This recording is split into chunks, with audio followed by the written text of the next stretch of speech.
Okay, just a very short video showing you how to make a marble effect for your cakes. So this is the amount of coloured, as in the darker colour I would be adding to the white, that I would use on a 7 or 8 inch cake. You don't need to have much when you're making a marble effect, unless you do want the darker colour to be more of the effect than the whiter colour, or the lighter colour should I say. So for this size here, I've got loads of blue already in the cupboard, so I don't need to have loads more. So I've just warmed up my white a little bit. Just break it into pieces like so, and then do the same with the blue.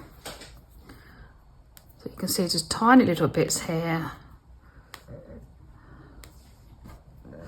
So I'm not even going to be putting all of that in, because that is enough for the amount that I'm doing. So all I need to do here is just stretch it with my fingers and my thumb, so you can see. I don't do the sausage method because it just takes too long for me.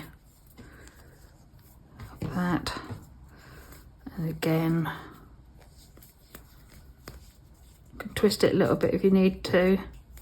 And the same again here, just stretching it, because if you try to mix that in as if you're going like this, you'll be blending that colour into the white paste.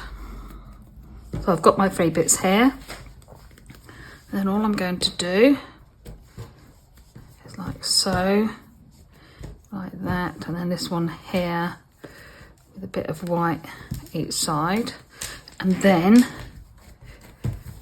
I'm not going to mix it in like we'd normally do when we warm our paste up together. All I'm going to do is gently push the paste in so that it's all touching each other, as in it's sealed. Because what you don't want is see these little cracks that you have here, because once you roll it out and you try to pull it out of the paste, it's going to separate. So I'm just making sure that is joined like so. You can see we've got a little bit of a pattern on the back. So I've got my rolling pin. So this is the side that I think is going to look best, as in you can see the lovely effect of the marble here. So I'm going to turn that upside down, and then all I'm going to do is just roll it out. It's quite warm and sticky in here today.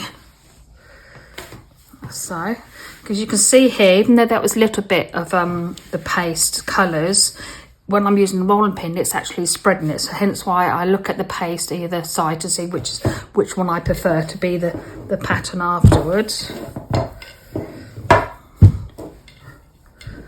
And I'm going to do, even though that still looks, I'm going to turn it over here, and you can see that underneath was the better pattern because it didn't get spread out too much. So if I wanted to, I could just come along and put a little bit of white sugar on here. Just take the rolling pin this way. You can see what it's done to that line there, it spreads it. So that's how you do. I'll bring this off.